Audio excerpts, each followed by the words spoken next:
l'infrastructure de transport est un élément clé pour le développement. Hein. C'est ce qui est dit de façon unanime par tous les économistes. Alors, quel est son impact sur le développement économique précisément? Les danses. Merci d'ouvrir votre micro, hein, monsieur Eke. On n'a pas de retour son. Oui, mon micro, il est voilà. bon. Hein? Là, on vous entend parfaitement. OK, excellent, excellent. Non, je disais que votre question est importante parce que, n'est-ce pas, on ne peut pas se développer si on n'a pas d'infrastructure, si on n'a pas de réseau routier ou des réseaux maritimes ou, je ne sais pas, des voies maritimes, des voies n'est-ce pas, des avions qui se déplacent ou alors des bateaux, etc. Donc, ou alors les rails, n'est-ce pas, les rails, c'est ce que je voulais dire. En fait, je pense que pour qu'un pays arrive à un niveau de développement optimal, il va falloir, n'est-ce pas, un équilibre, n'est-ce pas, par rapport à tous ces moyens de transport-là, pour permettre, n'est-ce pas, à tous les opérateurs économiques d'un pays de pouvoir avoir le choix, n'est-ce pas, du moyen de transport approprié par rapport à son produit, par rapport à ses services. Et donc, nécessairement, il va falloir que tous ces éléments, n'est-ce pas, soient analysés de fond en comble. Alors, avant de répondre à votre question, j'aimerais déjà, n'est-ce pas, donner déjà, n'est-ce pas, la situation des infrastructures dans notre pays, le Cameroun.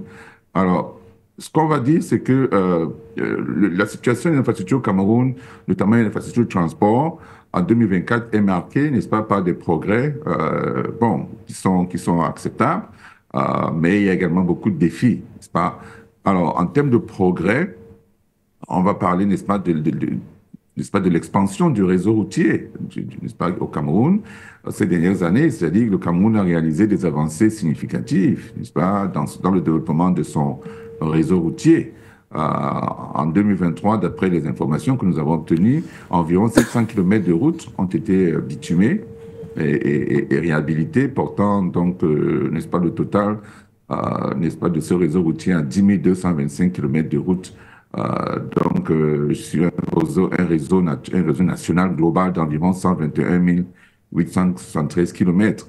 Alors, depuis 2016, le pays, le Cameroun, a construit plus de 2075 km de routes nouvelles, notamment dans des corridors stratégiques, comme celui qui relie Bamenda au Nigeria et celui entre Edea et Kribi. Alors, ces projets, n'est-ce pas, visent donc à renforcer la connectivité, n'est-ce pas, nationale et régionale, ce qui donc va permettre de faciliter les échanges commerciaux ainsi que la mobilité des populations et des produits également. Ensuite, il y a au niveau des financements qui ont été accrus, n'est-ce pas, par rapport à la mise en place de ces infrastructures-là. Alors, d'après les données également, en 2024, le gouvernement camerounais a alloué à peu près un budget de 508 milliards de francs CFA pour les travaux routiers. Avec un accent qui a été mis particulièrement sur les routes nationales, n'est-ce pas, les routes nationales numéro 1, numéro 3, numéro 5 et numéro 10. Alors, en plus, il y a également la Banque africaine de développement, n'est-ce pas, qui finance plusieurs projets d'infrastructure au Cameroun en ce moment et qui représente environ près de 56%, n'est-ce pas, de son portefeuille d'investissement au Cameroun. Donc, vous voyez que ce type d'infrastructure est très importante. Alors, ces financements, n'est-ce pas, de la BAD visent également à améliorer les corridors logistiques, n'est-ce pas, ainsi que de relier, n'est-ce pas, le Cameroun avec ses pays voisins, avec les pays voisins du Cameroun, notamment le Congo, le Nigeria, la République centrafricaine, etc. Donc, il y a également le Tchad. Voilà. Donc, ensuite, en termes d'objectifs, n'est-ce pas, dans le cadre de la stratégie nationale, n'est-ce pas, du développement au cadre du Cameroun, le pays, n'est-ce pas, prévoit de bitumer au moins 6 000 km supplémentaires d'ici 2030. Donc, c'est un projet très intéressant du gouvernement. Le gouvernement camerounais a déjà atteint environ 73%, n'est-ce pas, de cet objectif, n'est-ce pas, avec, n'est-ce pas, un bitument environ 2400 km d'ici, n'est-ce pas, depuis 2020, ce qui n'est pas mal.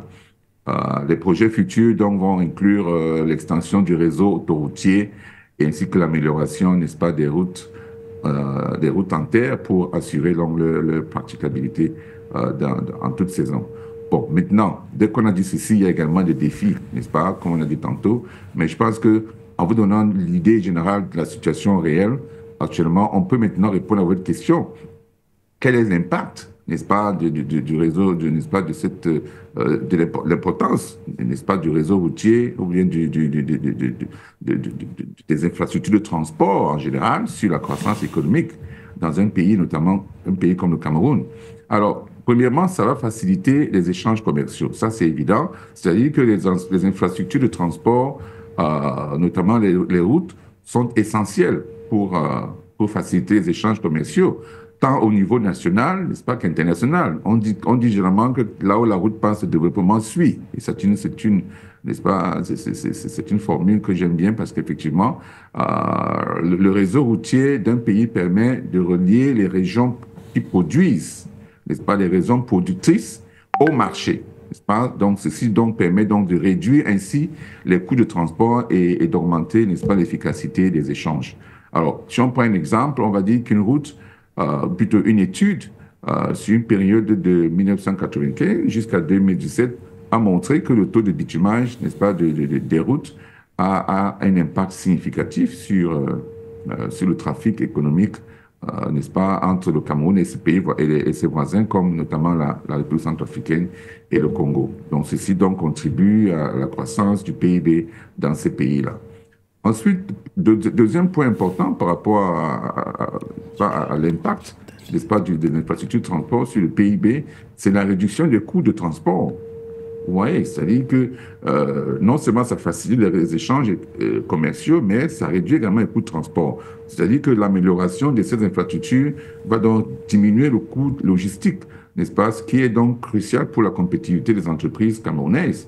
Alors, si les routes qui sont en mauvais état, le coût du transport peut représenter, n'est-ce pas, environ 60% du prix final des marchandises, contre 40%, n'est-ce pas, sur les routes qui sont réhabilitées. Ça, c'est les statistiques.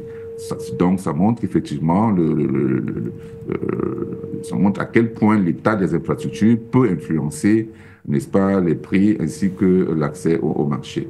Et ensuite, il y a sur le plan du développement régional également, les infrastructures de transport contribuent au développement des régions, n'est-ce pas, du pays, en désenclavant certaines zones qui sont difficiles d'accès, n'est-ce pas? Donc, c'est très important également en termes de création d'emplois, n'est-ce pas? C'est un élément très important parce que ceci permet donc la création, je veux dire, le développement des infrastructures permet la création d'emplois directs et indirects dans divers secteurs, n'est-ce pas, n'est-ce pas, tels que par exemple la construction, n'est-ce pas, les secteurs de la construction, les secteurs de la logistique, et ainsi que le tourisme également, vous voyez. Donc, ce sont des secteurs qui sont impactés positivement par, n'est-ce pas, un bon réseau routier. Et enfin, on va parler de l'impact sur l'intégration économique et régionale. C'est-à-dire que le Cameroun joue un rôle central dans la communauté, n'est-ce pas, dans la CEMAC, n'est-ce pas? Donc, en tant que tel, le pays, n'est-ce pas, est un hub pour ses voisins qui sont enclavés, comme le Tchad, la RCA. Donc, l'amélioration des infrastructures va également permettre une meilleure intégration économique sur le plan régional, n'est-ce pas, en facilitant donc les flux commerciaux entre ces pays-là. Voilà ce qu'on peut dire par rapport à votre question.